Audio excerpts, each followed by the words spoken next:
Je ne sais pas combien de fois on doit parler de l'Ouganda et de son influence en RDC. Je ne comprends pas les autorités congolaises, qu'est-ce qu'ils nous veulent. Ce pays est en opération conjointe avec les FRDC et en même temps ce pays est en train d'accueillir toutes sortes de mouvements qui viennent attaquer notre pays. C'est à se demander si vraiment, là on parle que depuis plusieurs années on est en opération conjointe pour combattre les, les ADF Nalu, qui sont un groupe de rebelles. Mais en même temps, on ne comprend pas comment ce même pays qui vient à nos côtés, soi-disant pour combattre des rebelles, en même temps, ils sont ceux qui hébergent des mouvements rebelles. Le M23 est parti d'où? De l'Ouganda. Dernièrement, Thomas Lubanga a parti son mouvement à partir d'où? De l'Ouganda. Et Kabila vient rencontrer régulièrement Nangaou en Ouganda. Mais pendant ce temps, nous, on pointe toujours le Rwanda, ce qui est tout à fait vrai, mais on oublie qu'un autre ennemi sérieux, c'est l'Ouganda. L'Ouganda est en train de nous mener une guerre. Plus d'une fois, là, le fils de Museveni, qu'est-ce qu'il n'a pas dit? Et pas plus tard que cette semaine, il a menacé que dans une semaine, il prendrait euh, Kisangani. Mais nos autorités, dans tout ça, là, qu'est-ce qu'ils font? C'est un peu flou. J'ai de la difficulté à comprendre comment on pense combattre le M23, combattre tous les rebelles pour l'intégrité de notre territoire. Mais en même temps, je comprends rien là. Comment se fait-il que, malgré tous les dérives qui ont été signalées, malgré tout ce qui se passe avec l'Ouganda, la RDC continue à fermer les yeux sur toutes les atrocités qui sont commises et cette façon d'être amicale avec l'Ouganda.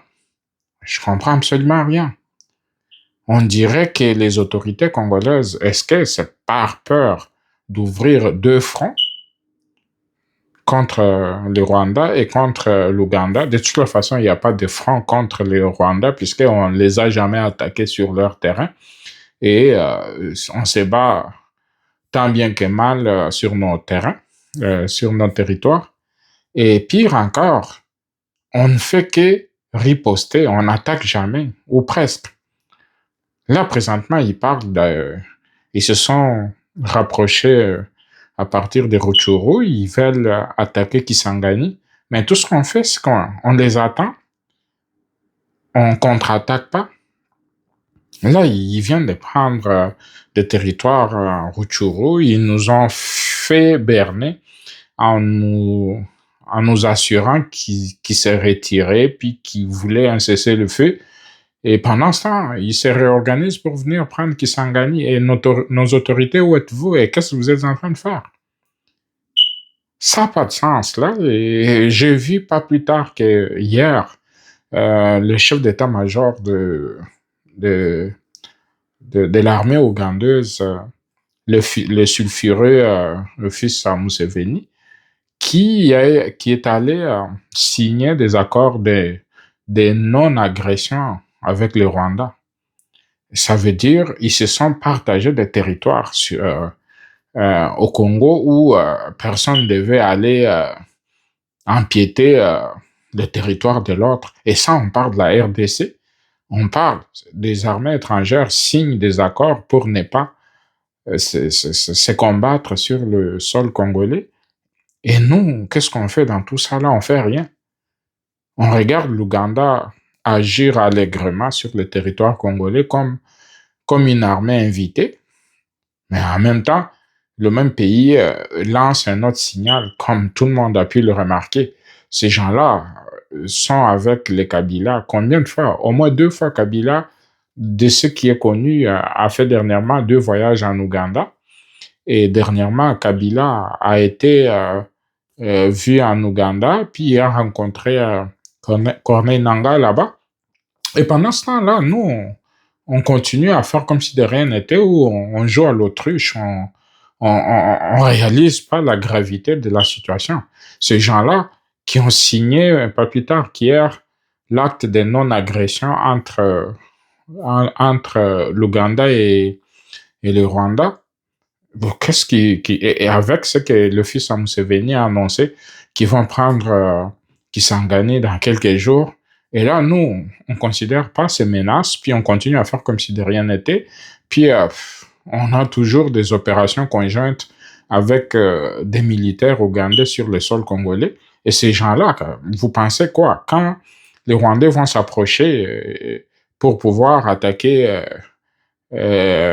Kisangani, et qui passent par des zones où ils opèrent, soi-disant pour traquer les rebelles terroristes qui sont les islamistes, comme ils le disent. Et qu'est-ce que ça va donner? Ça va donner que ces gens-là vont leur ouvrir un couloir qui va leur mener directement jusqu'à Kisangani. Comment nos autorités ne peuvent pas comprendre, et comment, finalement, on se pose des questions, est-ce qu'on se bat ou on fait semblant de se battre? Un jour, on démontre des bonnes choses, on nous encourage, et puis ça donne l'impression que le Congo est en mode attaque. Puis, soudainement, quelques jours plus tard, on redevient encore en mode défensif. Et même moins que ça, là, on se retire. Puis, j'ai pas compris le message de la semaine passée de notre armée.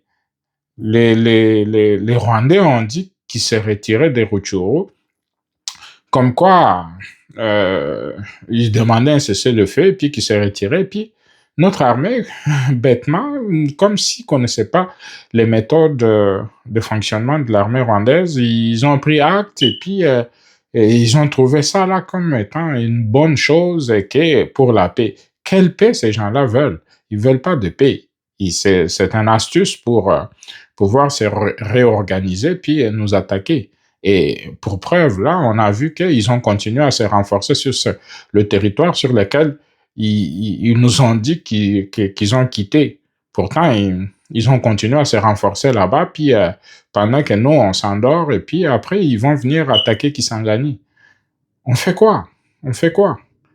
Il y a des choses qu'on doit vraiment corriger.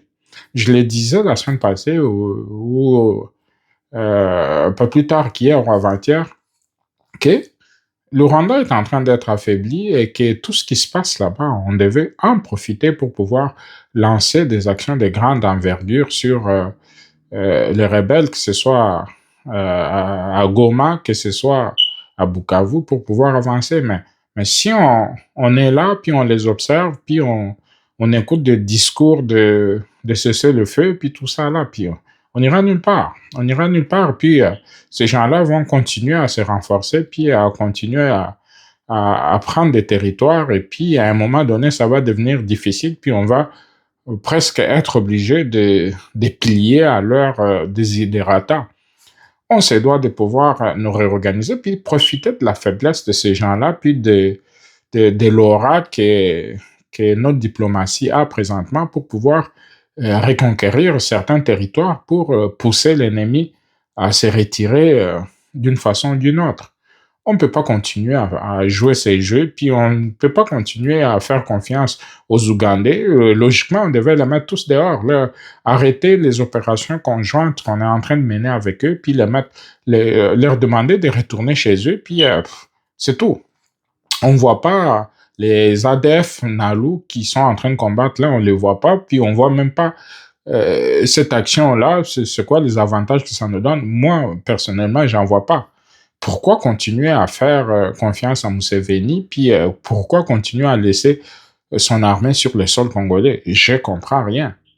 Les autorités congolaises devaient vraiment nous en dire un peu plus, puisque moi, personnellement, ça perd mon latin, puisque je comprends absolument rien de ce qu'ils sont en train de faire. Puis, est-ce qu'il y a quelque chose qui nous cache dedans? Je comprends rien. Je sais que le président de la République a fait beaucoup d'efforts par rapport à la situation de l'Est, mais certaines choses qui se passent là-bas, ça nous donne un signal, somme toute, qui ne nous permet pas d'être sûr que on est en position de pouvoir fonctionner. Ça ne donne pas certains signaux qui nous sont donnés là. Et donc, ça fait combien de temps là qu'on attend une certaine riposte ou au moins une démonstration qu'on est en train de se battre? Rien. Au moins, on félicite le fait qu'on ait augmenté le solde des militaires. Et j'ai vu des militaires montrer de $500 qu'ils ont reçus et on encourage cela. Et on espère que ça puisse continuer, que ça soit pas seulement pour un mois, puis après, ça devient un autre problème. Et j'espère que ça va continuer, puisqu'il y a des gens qui bouffent des sommes importantes et puis qui en réalité ne contribuent en rien pour le pays, mais ces gens-là se battent au prix de leur vie, puis ils ont le droit d'avoir ce montant, quand bien même 500, c'est pas beaucoup, mais au moins c'est un début, et c'est très important pour que ces gens-là se battent avec la dernière énergie, puisque au moins ils se battent pour en vivant correctement, pas comme ils ont été habitués à se battre pour en même temps pour des payes ridicules de $100 et puis des fois même qu'ils voyaient même pas. Donc, j'espère qu'ils vont aussi être bien nourris. J'espère aussi qu'ils vont recevoir aussi des munitions à temps pour pouvoir se battre. Et un autre point, j'aimerais que ces gens-là puissent arrêter de se filmer au front, puisque c'est un peu ridicule.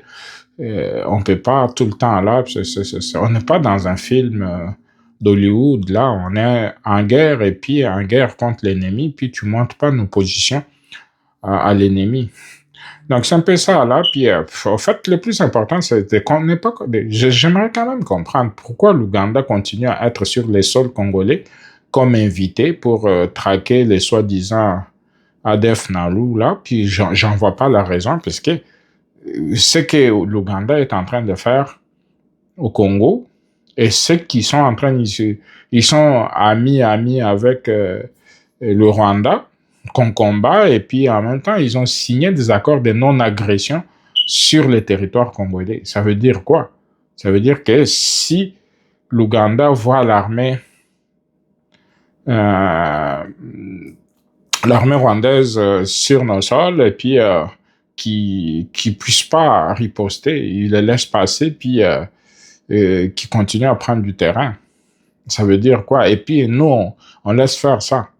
Donc c'est un peu ça là que je voulais parler, puis en espérant que nos autorités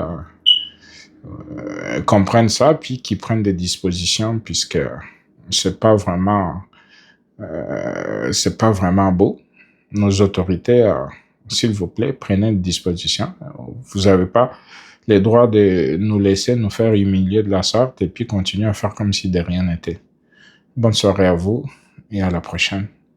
Oubliez pas de vous abonner, s'il vous plaît, puisque c'est ça qui nous permet de continuer à progresser avec nos vidéos, puis à vous faire part de nos analyses, et puis en attendant qu'on parle d'entrepreneuriat et de ce qui va faire en sorte que des Congolais puissent aussi s'enrichir et puis progresser sur le plan économique, puisque on le dit toujours, l'économie du Congo est entre les mains des étrangers, et puis ça peut pas continuer de cette façon-là, puis il faut que ça arrête, il faut qu'il y ait de plus de Congolais qui entreprennent, puis qui s'enrichissent, puis qui contrôlent l'économie du Congo. Bonne soirée.